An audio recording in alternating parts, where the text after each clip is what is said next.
Aujourd'hui, j'ai beaucoup voyagé. Je suis partie au-dessus du cercle polaire, autant dire à 2 pas d'ici, pêcher un cabillaud. Ensuite, j'ai bifurqué vers l'Angleterre pour apprendre the recette internationale. Alors, au menu aujourd'hui, un cabillaud de Norvège en croûte de crumble. Et je vais tout de suite commencer par mon accompagnement, des tomates cerises confites au four. Alors, c'est très simple. Une petite branche de tomates cerises, un peu de sucre cassonade pour caraméliser le tout. Je mets tout ça sur une feuille de papier sulfurisé, ça évitera que mes tomates accrochent sur la plaque. Un filet d'huile d'olive et un petit peu de fleur de sel. J'enfourne pendant 15 à 20 minutes dans un four préchauffé à 200 degrés. Et maintenant, je vais passer à ma recette du crumble inventée par les Anglais pendant la Seconde Guerre mondiale. Alors, comme on dit dans le jargon culinaire, ça va être un temps pour temps. Autant de farine que de poudre de noisette, que de parmesan, que de beurre. Donc tout ça, eh bien, c'est 50 grammes par ingrédient. Et j'ai décidé d'ajouter quelques petites graines. Donc, des graines de sésame gorgées en minéraux, c'est parfait pour la santé. Une cuillère à soupe, voire 2, soyons gourmands.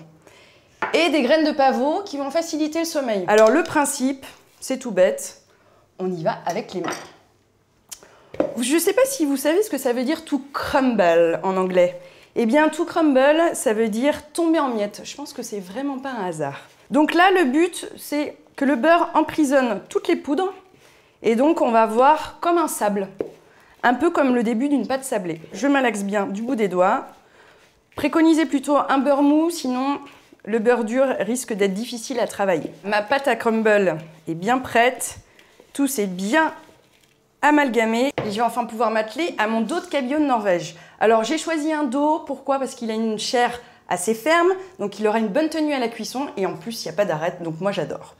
Je vais hacher un tout petit peu de persil pour lui apporter de la fraîcheur et un petit peu de couleur, car il ne faut pas oublier, on mange avec les yeux. Un petit peu d'huile d'olive, je vais le badigeonner pour éviter... Ça va donner déjà du goût et puis ça évitera le dessèchement aussi. Un peu de fleur de sel, mon persil haché sur le dessus et je vais rajouter enfin ma pâte à crumble. Donc là, vous parsemez bien sur le dessus. Il faut une belle croûte pour avoir quelque chose de très croustillant en bouche. Vous allez voir, il y a une belle croûte dorée qui va se former. Et voilà, mon cabillaud est parfait. Je vais aller tout de suite à la rencontre de mes tomates cerises pour voir où est-ce qu'elles en sont.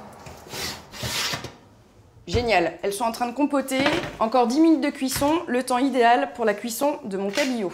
On va mettre une feuille de papier sulfurisé en dessous pour éviter que ça accroche. Et là, c'est parti. Je laisse mon four à 200 degrés pendant 10 minutes. Regardez-moi ça, les tomates bien confites, le crumble bien doré. Je n'ai plus qu'à dresser le tout. Les tomates confites, vous pouvez les remplacer par une petite écrasée de pommes de terre à l'huile d'olive, par exemple, avec de la fleur de sel. On peut tout imaginer, hein. Voilà. La cuisson du cabillaud est parfaite.